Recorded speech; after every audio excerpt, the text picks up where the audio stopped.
বিগত সরকারের উদাসীনতার কারণে দেশে হামের প্রাদুর্ভাব দেখা দিয়েছে, যার খেসারত এখন জাতিকে দিতে হচ্ছে বলে মন্তব্য করেছেন তথ্য ও সম্প্রচার মন্ত্রী জহিরুদ্দিন স্বপন। তিনি বলেন, বর্তমান সরকার দায়িত্ব নেওয়ার পর প্রয়োজনীয় হামের টিকা সংগ্রহ করেছে। সচিবালয়ে সমসাময়িক বিষয় নিয়ে সংবাদ সম্মেলনে একথা বলেন। তথ্যমন্ত্রী বলেন, জুলাই গণঅভ্যুত্থানে সাংবাদিকদের বিরুদ্ধে হওয়া মামলায় সাংবাদিক ছাড়াও অনেকে আওয়ামী লীগ নেতাকর্মী অপকর্মে জড়িত ছিল। তারা সাংবাদিকতার পরিচয় ধারণ করে সুযোগ সুবিধা নিতে চাচ্ছেন বলে মন্তব্য করেছেন জহিরুদ্দিন স্বপন। বক্তব্যকে প্রতিনিধিত্ব করে তথ্য মন্ত্রণালয় কিন্তু দেশের টিকাদান কার্যক্রম জোরদার করতে বৃহৎ পরিসরে ভ্যাকসিন সংগ্রহ করছে সরকার।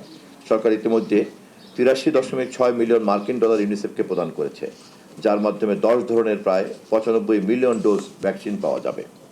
এ মাসের ৩রা মে প্রথম চালানের 15 লাখের বেশি ডোজ আইপিভি ভ্যাকসিন দেশে পৌঁছেছে।